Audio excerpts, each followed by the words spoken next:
And you can't deny that skaters are pretty great at interacting with the physical fabric of a city. That's how the culture thrives.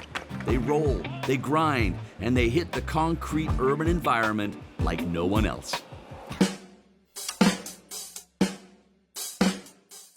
Hey everybody, welcome to the channel.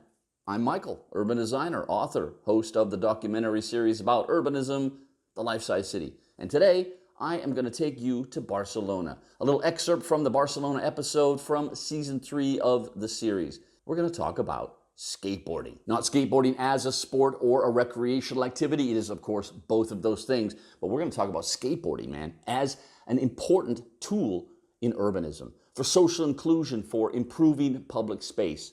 I'm going to take you to Barcelona to meet a couple of architects who are focused on using skateboarding and the facilities involved in order to improve public space in neighborhoods in Barcelona and beyond. But first, I want to draw your attention to an episode in the Life-Size City podcast about skateboarding. Not far from here in Copenhagen, across the water in Malmö, in Sweden, they have a man who is employed by the city as a skateboard coordinator. It's the only city in the world that I know of that has a guy in this role. His job is to integrate skateboarding in public space all over the city of Malmö. They have a declared goal of being the most skateboard-friendly city on the planet. And for them, it's all about social inclusion and sharing public space with all the different people in a city. All of a sudden, this disruptive, negative activity has become something that creates an active lifestyle for young people that can populate and activate spaces that otherwise don't get used. And that also creates like a social platform for young people that don't want to be part of team sports or don't want to do organized things, that just want to hang out and engage with their activity on their own terms. Essentially, what people are up against is just a lack of understanding. And I think if you can help skaters communicate that the other values of skateboarding to their cities, then we have a good foundation for skateboarding to become part of the urban fabric around the world. It is one of the coolest interviews I've done on the podcast. This guy, Gustav, is absolutely fascinating to listen to. He really talks in depth about how important skateboarding is to the public life of a city and all the citizens involved, whether they're skating or they're observing. I'll link down in the description to where you can listen to this podcast if you can't find it through your regular channels. So before we head off to Barcelona to learn a little bit about skateboard urbanism, let me just remind you, as is the way of YouTube, to subscribe to the channel. Please like the video, put the notifications on so your finger is on the pulse here in urbanism's happy place on YouTube. And don't forget, we got cool urbanism merch. There is a link down in the description to that. With no further ado, let's go to Barcelona.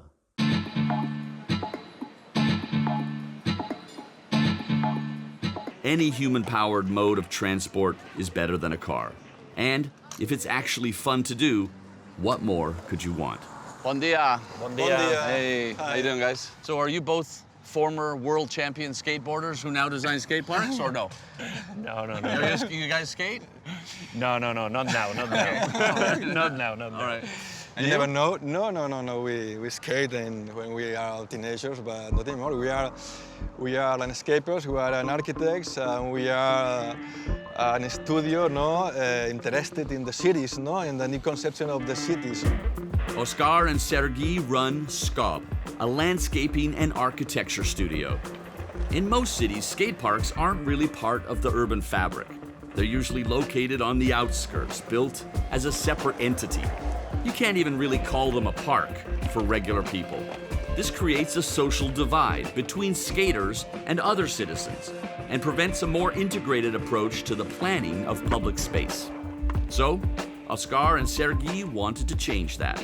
Together, they've created 8 skate parks across Catalonia in Spain and even 2 in China. Everybody in the world, when I ask them what is the Mecca for skating, they all say, oh, Barcelona. Like nobody hesitates. It's always Barcelona. In the 90s, for the Olympic Games, all the public space was refurbished in a quality. So doing an accessible place and completely flat with joints, with strong materials, with a strong outdoor furniture. We have a really good quality of life, weather, sea, Mediterranean style of life. I think that if you join all of these things, Central City was building the greatest and the biggest skate park in the world. Okay. Even though the city itself is very skateable, the growing crowds of people can make the coexistence of skaters and, well, non-skaters difficult. This is why creating skate parks that are integrated into the urban environment benefits everyone, not just the skaters. The contact between the community, the people that not skate, and the skaters is very important. And it's because of that that the neighbors of this neighborhood and the others are very happy that this kind of facilities has been done here. Skateboarding has always held a unique unifying power over young people. Even if you don't skate, it's very entertaining to watch. And you can't deny that skaters are pretty great at interacting with the physical fabric of a city. That's how the culture thrives. They roll, they grind, and they hit the concrete urban environment like no one else. On this spot here, did you talk to any of the local skaters? The local skaters were super involved in the design and the process and all of the part of the project. And sometimes it's skating from here. For example, Yvonne was One of these involved. guys? Yes. What was it like working with these guys about designing this space?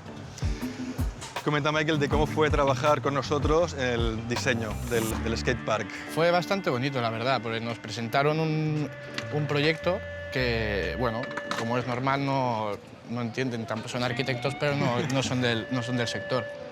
Y nos presentaron un proyecto que lo pudimos modificar y participar en el proyecto, y la verdad que fue muy bonito. And for you, what was it like to work with the local skaters?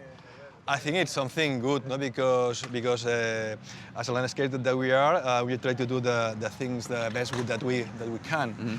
But the locals, the people, the skaters, no?